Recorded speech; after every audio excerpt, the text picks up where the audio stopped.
Job, chapitre 33.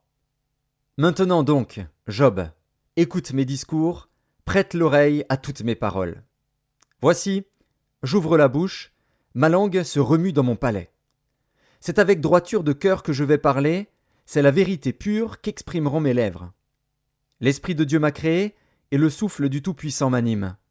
Si tu le peux, réponds-moi, défends ta cause, tiens-toi prêt. Devant Dieu je suis ton semblable, j'ai été comme toi formé de la boue. Ainsi mes terreurs ne te troubleront pas, et mon poids ne saurait t'accabler. Mais tu as dit à mes oreilles, et j'ai entendu le son de tes paroles. Je suis pur, je suis sans péché, je suis net, il n'y a point en moi d'iniquité. Et Dieu trouve contre moi des motifs de haine, il me traite comme son ennemi. Il met mes pieds dans les ceps, il surveille tous mes mouvements. Je te répondrai qu'en cela tu n'as pas raison, car Dieu est plus grand que l'homme. Veux-tu donc disputer avec lui, parce qu'il ne rend aucun compte de ses actes? Dieu parle cependant, tantôt d'une manière, tantôt d'une autre, et l'on n'y prend point garde. Il parle par des songes, par des visions nocturnes, quand les hommes sont livrés à un profond sommeil, quand ils sont endormis sur leur couche.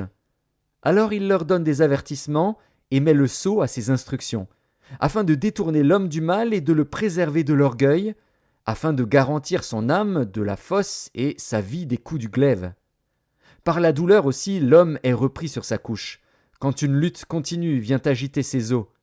Alors il prend en dégoût le pain, même les aliments les plus exquis.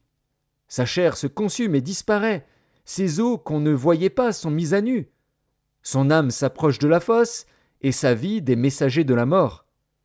Mais s'il se trouve pour lui un ange intercesseur, un d'entre les 1000 qui annonce à l'homme la voie qu'il doit suivre, Dieu a compassion de lui et dit à l'ange, « Délivre-le, afin qu'il ne descende pas dans la fosse. J'ai trouvé une rançon. » Et sa chair a plus de fraîcheur qu'au premier âge. Il revient au jour de sa jeunesse. Il adresse à Dieu sa prière, et Dieu lui est propice, lui laisse voir sa face avec joie, et lui rend son innocence. Il chante devant les hommes et dit, « J'ai péché, j'ai violé la justice, et je n'ai pas été puni comme je le méritais. Dieu a délivré mon âme pour qu'elle n'entrât pas dans la fosse, et ma vie s'épanouit à la lumière. » Voilà tout ce que Dieu fait, 2 fois, 3 fois, avec l'homme, pour ramener son âme de la fosse, pour l'éclairer de la lumière des vivants. Sois attentif, Job, écoute-moi, tais-toi, et je parlerai. Si tu as quelque chose à dire, réponds-moi, parle, car je voudrais te donner raison. Si tu n'as rien à dire, écoute-moi, tais-toi, et je t'enseignerai la sagesse.